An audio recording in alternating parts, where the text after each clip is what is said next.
আসসালামু আলাইকুম। সবাই কেমন আছেন? আশা করি সবাই অনেক ভালো আছেন। আমি আলহামদুলিল্লাহ ভালো আছি।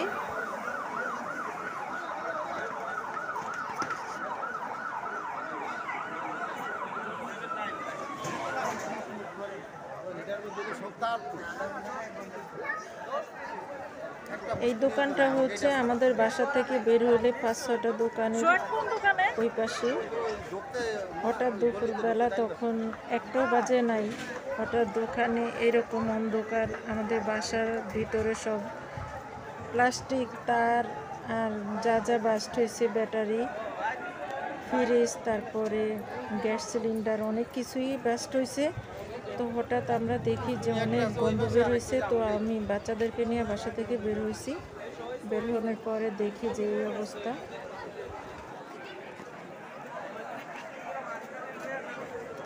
দুইটা দোকান একদম পুরো ছাই হয়ে গেছে। ওই লোকটা অনেক কান্না করছে, অনেক চিৎকার দিছে। লোকজন বের হইতে পারে নাই দোকান থেকে, অনেক কষ্টে বের হয়েছে। এই দোকানের পিছনেই আমাদের একটা পুকুর আছে। ওই পুকুর থেকে ফায়ার সার্ভিস এরা পানি উঠেছে, তারপরও কোনো মতেই বন্ধ পারতেছিল না। অনেক কষ্ট করে ৪-৫ ঘন্টা পানি দেওয়ার পরে তারপরে আগুন বন্ধ হয়েছে। গত রমজান মাসেও রাত্রে ১টা-১.৫টার দিকে এই দোকানের পাশে দোকানটা আগুন লাগছে।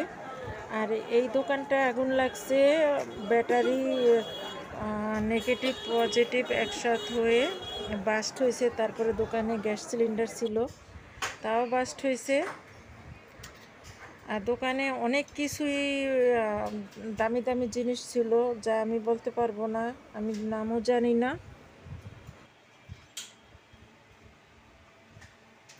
ওরা আসছিল আমাদের বাসায় কাজ করার জন্য, আর এরকম ধোঁয়া, গন্ধ, আগুনের তার পোড়া দেখে ওরও সামনে চলে গেছে।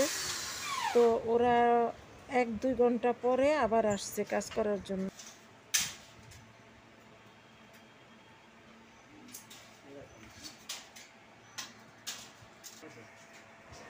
আমার বাসায় এত গরম যা বলার মতো না। তো এইবারে এই ২ রুমে সিলিং লাগাইছি, পরে বাকি ২ রুম যদি আল্লাহ তৌফিকে কুলায় তারপরে বাকি ২ রুম করব।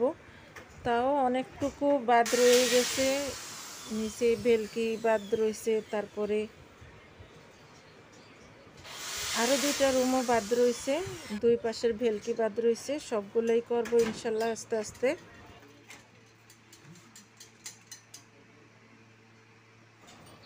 আমার হঠাৎ হিট স্ট্রোক করার পরেই এই সিদ্ধান্ত নেই যে বাসার রুমগুলোয় সেলিং দেওয়া লাগবে। তো আমার হাজব্যান্ড মারা যাওয়ার পরে আমি এতটাই ভাঙ্গা পড়ছি যা বলার মতো না।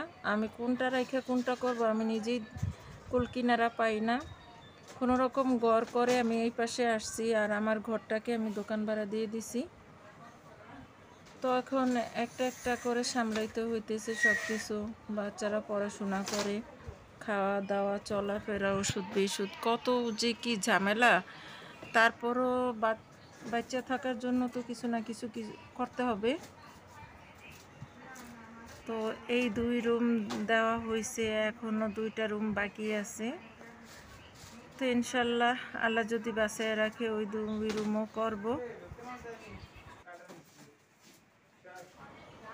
আমার পক্ষে সম্ভব না যে একসাথে সবগুলা রুম করা, আর সবগুলা রুম না করা পর্যন্ত কোনোভাবেই গরম কমবে না। এত গরম, ৩৬ ডিগ্রি, ৩৭ ডিগ্রি, ৪০ ডিগ্রি, এত গরম। বৃষ্টি হইলেও গরমের তাপটা কমে নাই। আর এখন আমি আর গরমের তাপ, কোনো কিছু কষ্ট করা এখন আর নিতে পারি না। যাই হোক,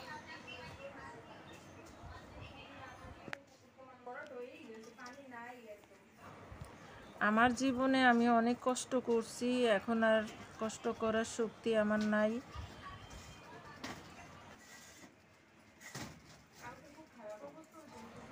এই সিলিংয়ের ডিজাইনগুলা আমার বোন আর আমি পছন্দ করছি।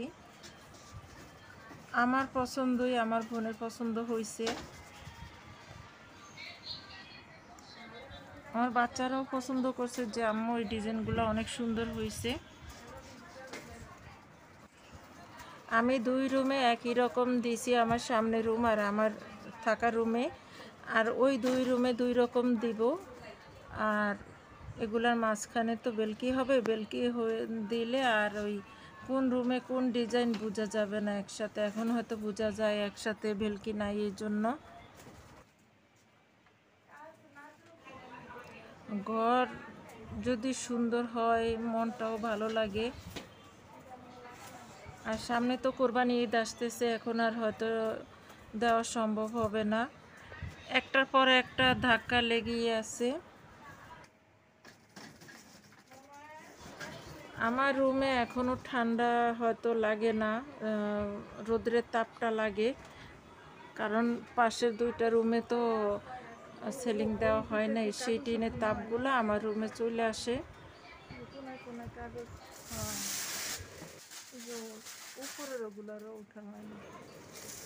যারা কাজ করছে তারা 2 দিনে আমার বাসায় কাজ করছে, সমস্ত কিছু এলোমেলো ছিল। কাজ করা কমপ্লিট হওয়ার পরে আমি ঘর দরজা সব গুছাইছি। প্রায় অনেকটা টাইম লাগছে আমার ঘর দরজা গুছাইতে। 2 জন ছেলে কাজ করছে আমার বাসার সামনের, ওদেরকে আমি ছোটোবেলা থেকেই চিনি। আর আমরা তো একদম সদর রোডে থাকি, আর ওদের দোকানও আমাদের বাসার সামনে। তো ওরা কাজ করতে এসে প্রথমে যে ধাক্কা খাইছে, আগুন আগুন শব্দ শুই না ওরা দৌড়াইয়া সামনে গেছে। প্রায় 3-4 ঘন্টা পরে ওরা আসছে কাজ করতে। সেদিন আর তেমন কাজ করা হয়নি, শুধু 2-3 ঘন্টা কাজ করছে। পরের দিন সকালে একদম 10টার দিকে এসে সম্পূর্ণ কাজ কমপ্লিট করে রাত্রে 8টা-9টার দিকে গেছে।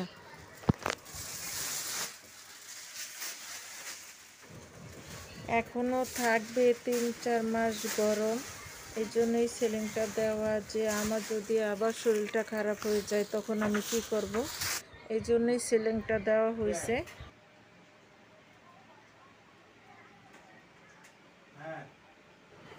দুই রুমের 2 পাশেই এখনও ফাঁকা আছে বেলকি দেওয়ার জন্য।